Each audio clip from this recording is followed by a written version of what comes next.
Hello guys, my new blog. Please to channel my Sakarpara, Saskopara, Sukurpara, Sikripais.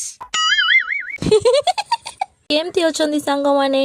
ମୋର ତ କିଛି କାମ ଧନ୍ଦା ନାହିଁ, ଯେତେବେଳେ ଟିକେ ଟାଇମ ପାଇ ଯାଉଛି ଖାଲି ଚାଲି ଆସୁଛି ମାର୍କେଟକୁ କିଛି ନା କିଛି କାମରେ। ଆଉ ଘର ଲୋକଙ୍କଠୁ ଏକ୍ସଟ୍ରା ଟାକ୍ସ ପକେଇ ଯୋଉ ପଇସା ଆଣିଛି ସେଇ ପଇସାରେ ପୁରୀ ଉପମା ଖାଇ ପେଟ ପୂଜା କରିଦେଲି।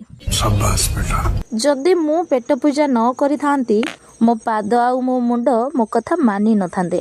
ପାଦ ଆଗକୁ ଯିବାକୁ ମନା କରିଥାନ୍ତା ଆଉ ମୋ ମୁଣ୍ଡ ଚକ୍ର କାଟିଥାନ୍ତା।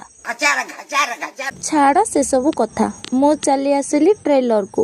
ଡ୍ରେସ୍ ଖଣ୍ଡେ କରି ଟଙ୍ଗ ଟଙ୍ଗ ହେଇ ବୁଲିବି।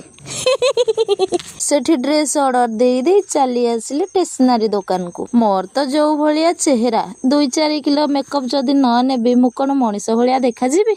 ଏଠୁ କଣ ଟିକେ ମାଗିକି ନେଇଯିବି ଆଉ। ଆରେ ଆରେ ଆରେ ମୁଁ ତ ଭାବିଥିଲି ମାଗିକି ନେଇଯିବି, ହେଲେ ଏଠି ଦୋକାନୀ ମଉସା ବିଲ୍ ବନେଇଲେଣି। ପୁଣି ଏତେ ଟଙ୍କା? बाबा इधर जहर खाने का पैसा नहीं है तुझा। ଛାଡ଼, ବହୁତ ବୁଲାବୁଲି ହେଇଗଲା। ଏବେ ମୁଁ ଚାଲିଲି ଘରକୁ। ଜାଣିଥିଲି ବିନା ପଇସାରେ ଇଜ୍ଜତ ନାହିଁ, କିନ୍ତୁ ଏବେ ଲାଗୁଛି ବଞ୍ଚିବା ବି ମୁସ୍କିଲ।